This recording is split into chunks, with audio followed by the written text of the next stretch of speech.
Handphone tak ombe. Permisi.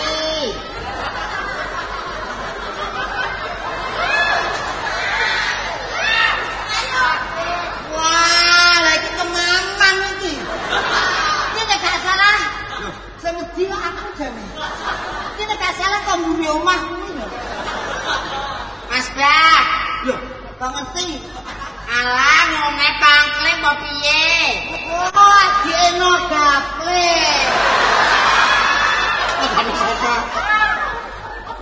Mas Bak. Piye? Sampeyan ora kangen kok Kowe iki piye to? Stadion piye saja? Stadion piye? Hati-hati lho ya enek anu lho enek ciprukan. Kowe aku ditahan nek iki. Enggak ora kaya. Mas Bak. Lah, awakmu piye sajake? Saiki jaran bareng kaya golek dhuwit tak kandhani.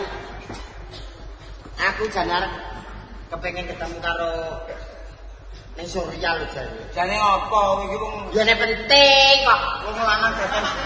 Wong lanang dadan-dadan kok. Metu Surya ini apa? Yo penting, ini penting. Tak pedokne ya.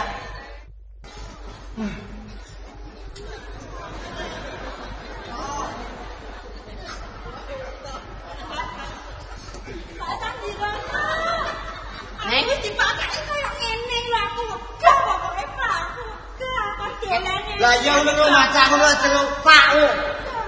Lho. Kalau wedok ya Pak. Wedok apa?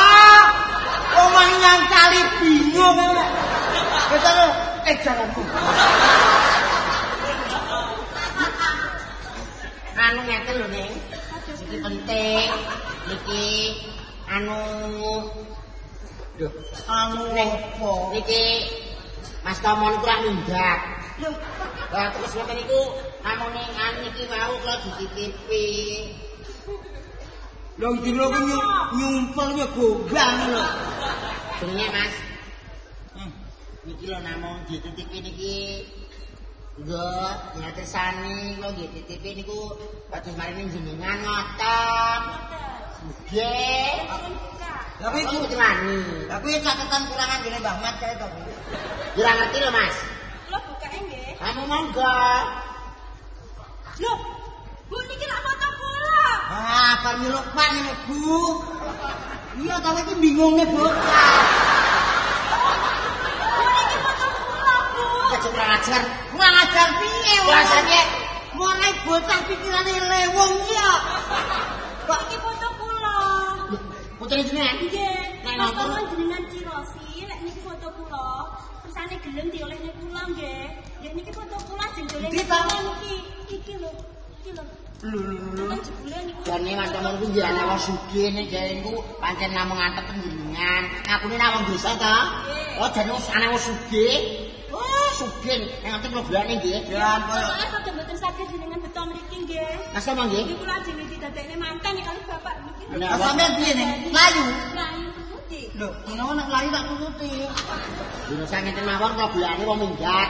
Nggih, Nggih nyuwun nggih nyuwun tulung nggih. Gandeng kula menika mboten gadah menika kula namung becak kula pun Oh, telat. alah wis ngomong sangu ngono ae. Wong bulet kok. Mas Bak. Sangu rene. Kan lho Mas Bak. Delok lurah. Umpama ora tinggal kok ning kecamatan. Kecamatan kecamatan. Kowe biasane bintang es gergeran. Sopo kurang-kurangke kowe. Sampun kene nggih. Kula tak Lho, Pak, ya. nggih. Nggih, nggih. Mungkin kula padosane sak ketemune. Oh, ya pancene nek kene ke ibu-ibuan rene. Rene kesebelasan. Terus sebelah saya Lah kuwi bal. Nggih sepatu bal. biasa modern Mas. Mas Bak, Dan kayak dar. Mas Bak. Ora tau sikatan ini. Bangga tekne ngono iki. Arep handphone kirikku nang omah. Ayo bali bae Mas urip. Bali piye to? Aku wedi Pak, mulai bae. Ora apa-apa rasa wedi-wedi. Aku wis nggawa syarat kok ngene wong tuwa kanggo ngurang. Hel. Ah,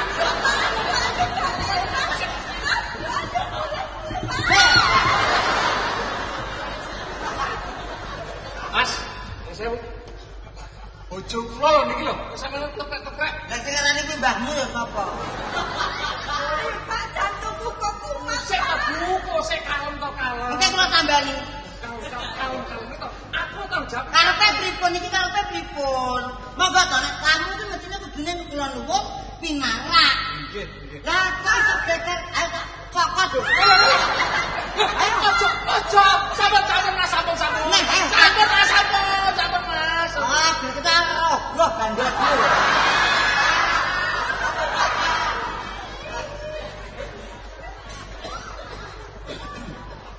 Lah kok sampean nyebari napa? Nyebarin apa? Mboten nyebarin apa-apa lho, Mas. Jangan bergerak yang mencurigakan. Mboten. Niki sinten iki? Iki bojo kula. Tak kae. Loh. Kok bojo karo dipek Mas anu. Maksude pinarak monggo. Nuwun sewu. Enten perlu napa ngomong kula? Nggih, menika dalemipun Mas Irun. Pancen. Nggih, nggih. Terus nggih. Ini ki kirune. Loh, panjenengan kene lho. Nggih. Aduh Pak sangar yo wong aku wedi. Ora apa-apa, wis ta ora apa-apa. Pancen mertamu mriki nek dereng tahu kaya ngoten niku mergo tas-tas niki enten tamu langsung kula bacok ndase. Tapi nek tamu lanang. Nek wedok kula pinarakne. Pak nganggo ngono. Balik kolong. Enak kate ngomong. Nuwun sewu lho, Mas. Kenapa sampean teng mriki niki mboten mengandung penyakit kok sampean muntel pal? Muntal pil kok muntel pal. Nuwun sewu Mas Irun. Badhe wonten ketika sekedhik. Muntal pil. Aku sing tanggung jawab wis ora apa-apa. Keluarga iki lho iki wis terkenal lho Pak. Kok piye? Wong iki sangar-sangar medeni jahat-jahat. Dek wingi enten tamu 5 kabeh dimut ndase. Aduh Pak kuwi silahku dimut piye? Anu sing dimut wedok lanang. Oh, lanang. Nek wedok gak dimut. Ora ngono to, Bu. Nuwun sewu. Penjara Mas Irun. Kula Ngaten Mas Irun nggih. Tebih saking diomong saiki kita, Bu. Terang-terang mau piye? pun gak kemawon. Kula sedih mungane ngene iki sedih. Pun gak jenenge ditangani pembantu kula. Nggih, nggih. Malah repot. Nggih Mas Irun matur nuwun, matur nuwun. Mas, Rene.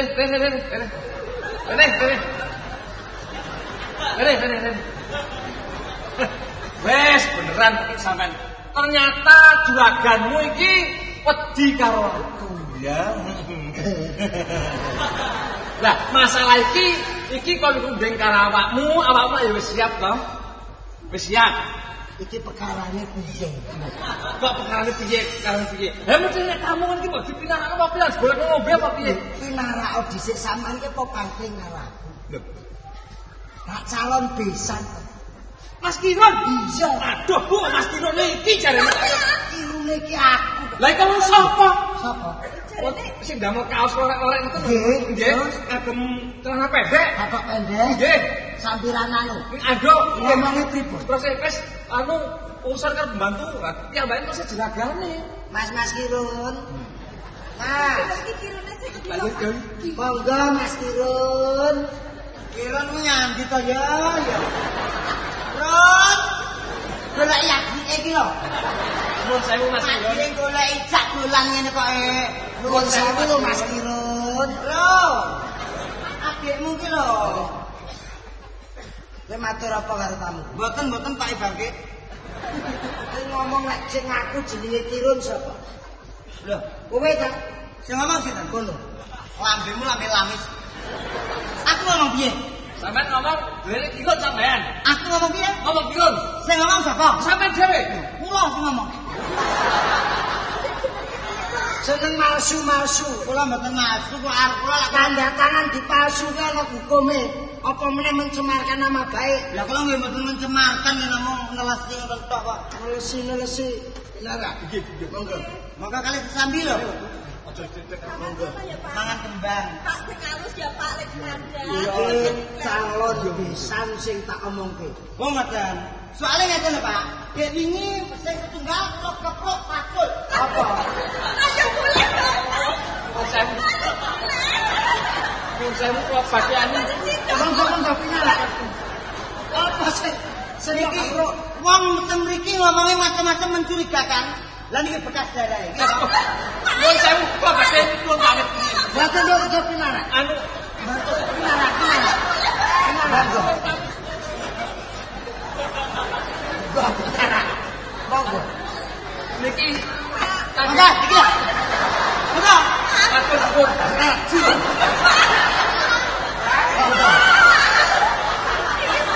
Bu, kaya ngene kaya ngono. Boten yen niku namung badhe graji kayu dandane pawon minting arep mantu. Jone basa kula niku jantung kon man. Arep mantu. Nuwun sewu lho, San. Nggih, nggih. Boten apa Mbak Bayu pinarake. Nuwun sewu lho, San. Nggih. Boten. Niku pembantunya besan. Pembantu kula ning pancen bocah nggih srawol ngoten. Nggih. Ning boten namung kok niku namung sok guyon ngaten. Nuwun sewu. Kita napa wau? Alah oh niku wau nggih nyarter kok niku. Nggih. Jajanan desa. Nggih. Janjane nggih. Monggo. Nggih.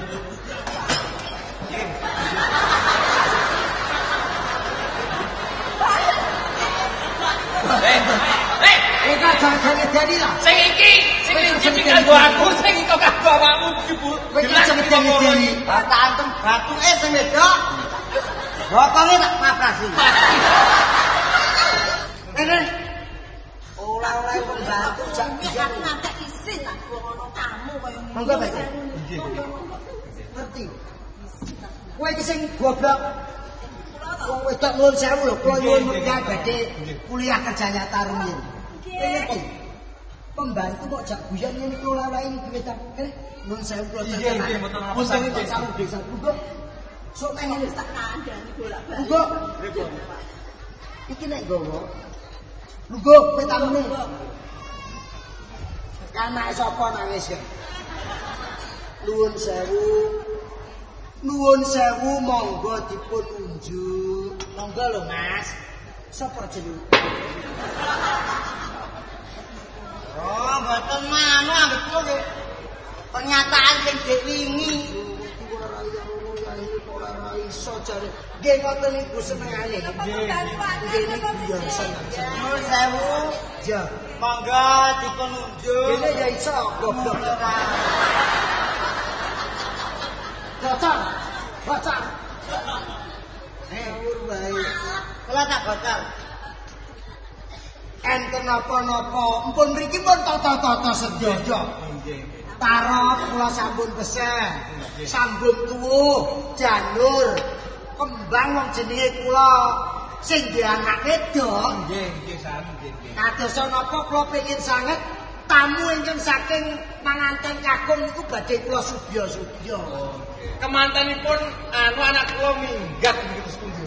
Nggih, San, ngapunten. Ngapunten. Angel dikandani yer minggat. Anake ten pundi? Minggat. Iya ya, Mbak Yu. Hah? Hah? Nuwun sewu, Pak. Mbak Yu wirang Dados dados lain tenggalih. Delok pacul karo graji garene. Cegah. Sabar nggih, San. Gagal tenan. Wong batale napa niku bebesanan niku padha kali nyuwek dada kula. Ngeten lho kula niku mboten pilan-pilan nuturi anak terus pundi wong larene lho. Pun kula mau ngaten nggih minggat terus pundi kan. Minggat niku urusan sampean wong sampean sing anak wong niku anak kula kaya ngoten niku pripun? Lah kok iki mboten kena nggih. Saiki kan jenenge padha larene. Nuwun sewu Mas iki perkara wirang. Sampean kok Tapi kalau sing saya pengatur sing saya ke sampean, tapi kenyataan berusaha terima. Terserah sampean kerja apa tadi. Mboten terima lho jane apa jane niku.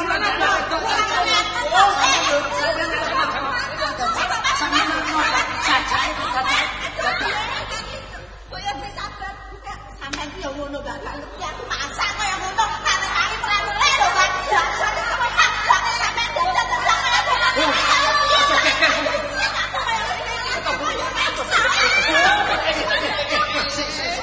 Ini iki saling iso.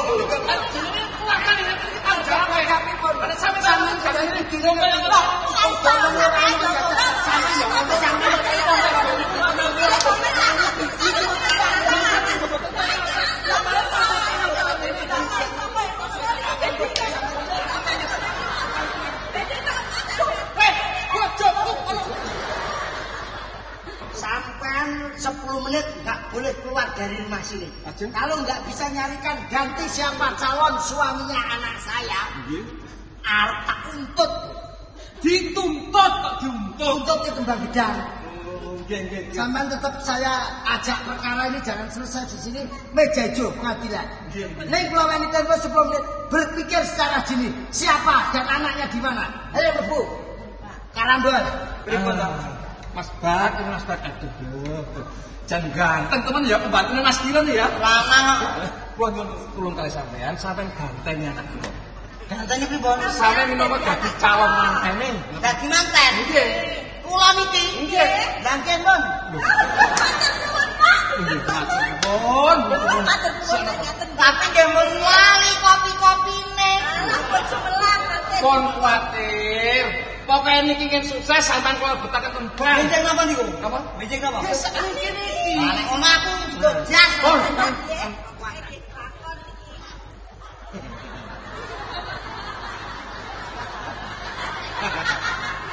Wes, dan matur nuwun. Ngatur nuwun karo aku matur nuwun.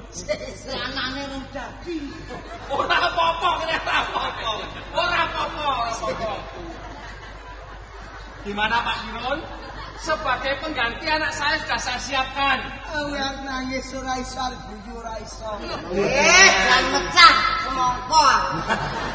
Ujung-ujung ayo temen kene nyopot. Tuntut kabeh. Wes, Aku lah bodo nyonya sini. ini lanang sini wis ya. Mas Kolek kalian Mbak Yu Pipin, Nggih kados pundi Mas Sandi Rene, lan calon temanten benjang menawi sampun kadhaupaken Raden Mas Bagus Jolodong Bagio. Nggih. Kalenggan punika kula ngaturaken kuwing pan.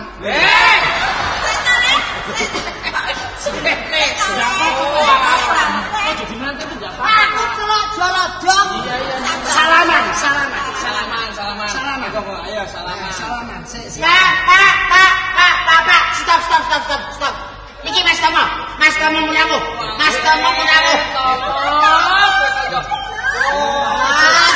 Jenenge wong bapak nang kowe Aku dolan obape.